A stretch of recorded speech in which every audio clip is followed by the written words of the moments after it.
I'm Evie Bauman, the City of South Bend's Director of Sustainability, and me and my team, we work on implementing the city's Climate Action Plan, Carbon Neutral 2050. I have been in this role for about a year and a half. I'm originally from Bloomington, Indiana, came to South Bend for my undergraduate education and studied French and economics there. Thought I wanted to do international development, spent a year in Port-au-Prince, Haiti, and while there, Hurricane Matthew came through and really opened my eyes about the impacts of climate change on our world, especially in countries like Haiti that had limited government strength and support.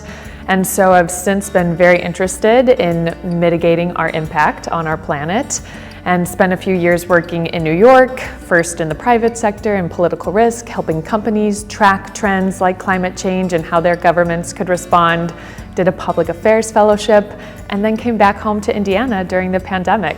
Got connected with South Bend and have been working with their Office of Sustainability since last June. Sustainability here in the South Bend region is critical. We've seen negative health impacts of our current dependence on fossil fuel use, whether that's air quality in your home, outside, extreme heat days that prohibit you from even being outside, and that's one of the largest negative health risks we've seen across the country. I'm sure you've heard stories and seen stories about cities that didn't used to need air conditioning equipment are now facing really desperate conditions as heat rises, especially during the summers. So we see that in this area as well. And we also see volatile prices for gas this year, I know, especially we've seen that. So we're really interested in shifting South Bend to become a more sustainable city because we can save money that way through energy efficiency projects, through owning your own energy producing equipment like solar panels on site, by switching to electric vehicles that over the lifetime of that car will cost less than a gas vehicle,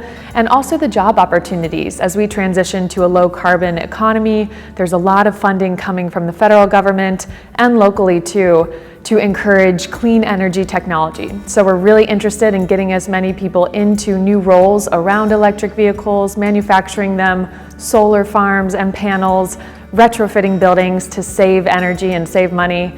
So we see a lot of opportunity in both improving our health through this transition to a more sustainable city and a lot of job opportunities as well here too.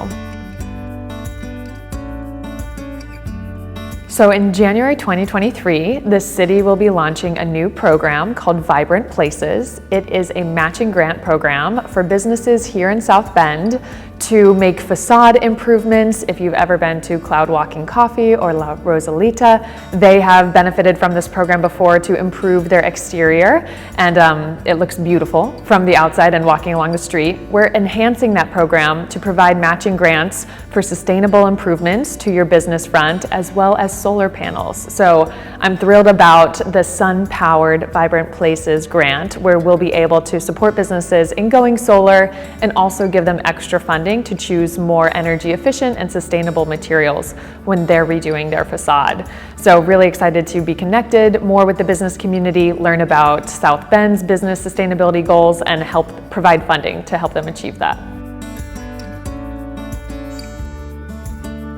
I would say for anybody watching this, take a quick stock of the sustainable practices in your life, if you have any yet at all. And a place to start is just thinking personally, and then you can think professionally, and then you can think politically too, of as an individual, am I thinking about my consumption habits? Are there more sustainable options that are accessible and affordable, recognizing that frequently being more sustainable or choosing more sustainable products costs a bit more, but in the long run, will they last longer? So thinking about those personal habits and waste management and just challenging our consumption-driven economy at this point. So as an individual, what are you doing to further some of our sustainability goals, lessen the impact that you're having on the environment, whether that means biking to work even just once a week, or biking to an activity on the weekend, taking the bus, carpooling with a friend.